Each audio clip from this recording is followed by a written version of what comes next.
Rain drenched the world in chaos as Ava stood trembling before the flames devouring her childhood home. The sirens screamed through the night, their red and blue lights flashing across her tear-streaked face. Smoke clawed at the sky while paramedics rushed her parents and brother into waiting ambulances. Her heart pounded, everything she loved was being carried away. In the crowd, she saw Lena, her best friend since childhood, crying, clutching her chest, pretending to grieve. For a moment, Ava wanted to believe her tears were real, until she noticed the faint smirk Lena tried to hide behind her trembling hands. As the fire burned, fragments of memory flickered like embers in Ava's mind: sleepovers, whispered secrets, shared dreams.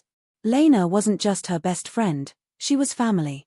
Ava's parents had treated her like their own, celebrating her birthdays, funding her education, loving her unconditionally. But those memories turned to ash when the police arrived with devastating news: the fire wasn't an accident. It was arson. And whispers began spreading through town. People said Ava had been unstable since her father refused to give her control of the family business. They said jealousy consumed her. All planted rumors by Lena herself. Within days, Ava's world crumbled. Her family's trust shattered, neighbors avoided her, and headlines painted her as dangerous. Every word Lena spoke to the police sounded sincere, every tear perfectly timed. Ava tried to scream the truth, but no one listened.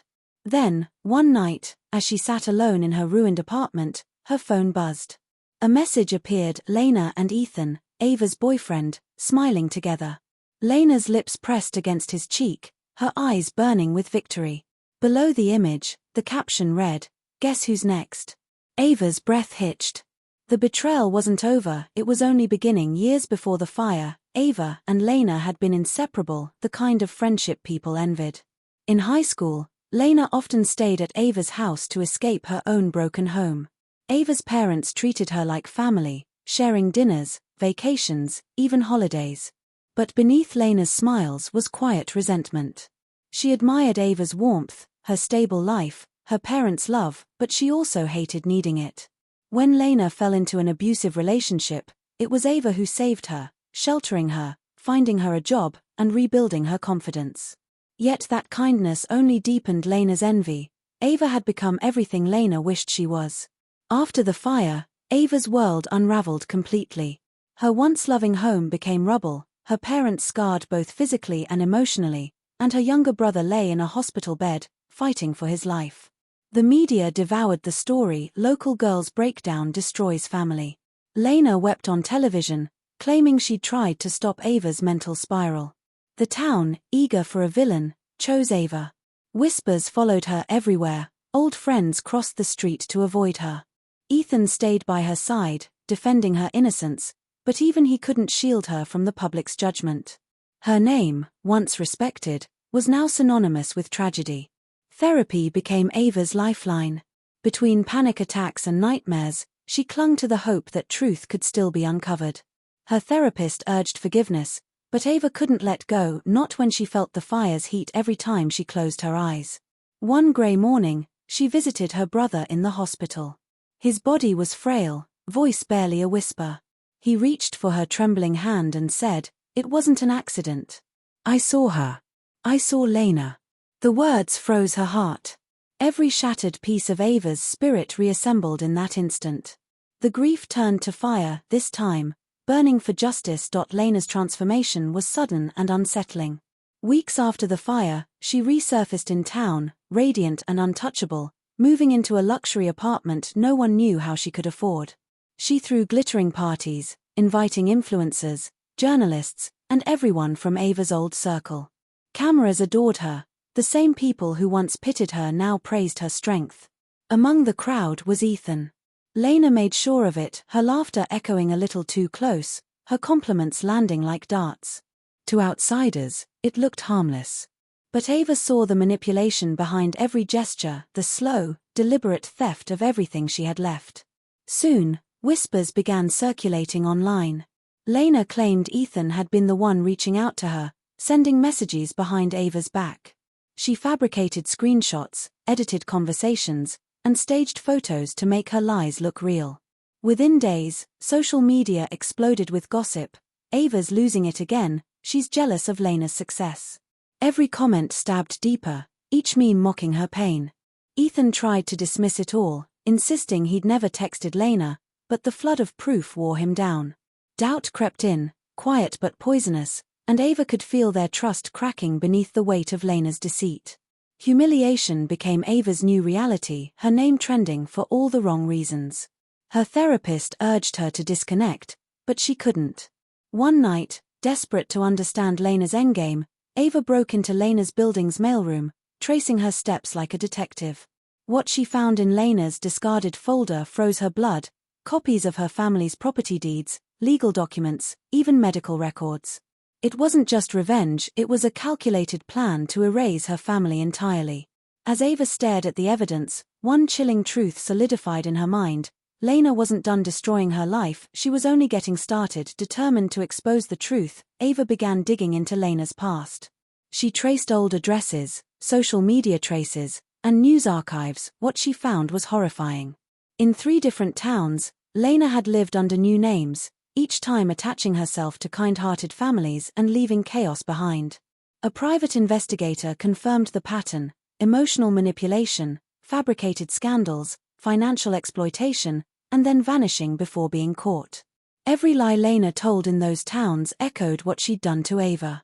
The evidence painted her not as a victim, but a professional predator. For the first time, Ava saw Lena's obsession for what it truly was: pathological. Meanwhile, Ethan, torn between loyalty and confusion, decided to confront Lena himself. He met her under the guise of reconciliation, recording every word. What he captured was chilling: Lena's voice trembling with twisted admiration. "You had everything, Ava," she confessed, eyes burning with envy. "The family, the man, the love. I just wanted to feel what it's like to be you." Ethan's stomach turned as he sent the recording to Ava, proof she wasn't crazy.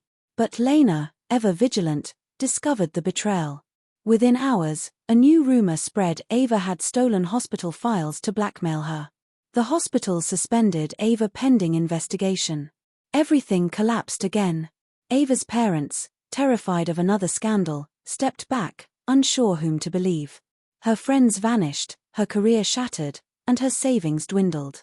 Alone in her apartment, surrounded by silence and news articles calling her unstable, Ava stared into the mirror, eyes hollow but unbroken.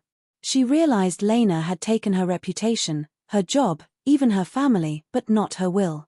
For the first time since the fire, Ava stopped crying. She gathered every file, every lie, and whispered to herself, "No more running." At that moment, the victim inside her died, and the hunter began to rise. Ava and Ethan spent weeks planning their final move. Every night, they pieced together evidence, rehearsed scenarios, and waited for the perfect moment. When they learned Lena was hosting a grand charity gala, broadcast live and attended by politicians, journalists, and the same townspeople who'd condemned Ava, they knew this was it. Dressed in a simple black dress, Ava slipped into the event unnoticed. On stage, Lena shimmered under the lights, her voice quivering with false sincerity as she spoke about forgiveness and resilience. The audience hung on every word, unaware that within minutes, her entire world was about to collapse. As Lena smiled through her performance, Ethan gave Ava a subtle nod. The room darkened, the projector flickered to life, and suddenly Lena's voice filled the hall, not the rehearsed one from the stage, but the recorded confession. "You had everything, Ava. I wanted to be her. I burned it all just to watch her fall." Gasps echoed. The crowd turned, phones raised, faces pale with disbelief. Reporters scrambled to record the chaos as Lena froze, eyes wide, mask cracking. Ethan played the full recording. Every word was undeniable. The woman once seen as the victim was exposed as the monster she truly was. Within moments, Lena's empire crumbled. Her investors withdrew, her accounts were locked, and the police, now swarmed by new evidence, reopened the arson case. Fingerprints on the accelerant container sealed her fate. As officers moved in to arrest her, cameras flashed, capturing her downfall live. She screamed Ava's name, begging, blaming, unraveling before the crowd. Ava stood still amid the uproar, tears in her eyes, but not of joy, of release. Walking past Lena, she whispered, You wanted my life, Lena. Now you can have my consequences too. Then she turned away, free, not victorious, but finally at peace. Weeks passed, and for the first time in years, peace began to settle into Ava's life. The hospital lifted her suspension after the investigation cleared her name, welcoming her back with quiet apologies and supportive smiles. Her parents, once distant and confused, began visiting her again, each conversation less painful, each hug more real. Her brother, though still recovering, often told her how proud he was that she never gave up. And Ethan, through every storm, remained by her side, helping her rebuild piece by piece. Their love, tested through betrayal and fire, emerged stronger, steadier, forged by truth instead of illusion. When Lena's trial began, the courtroom overflowed with media, reporters eager to document the fall of a woman who had deceived an entire town.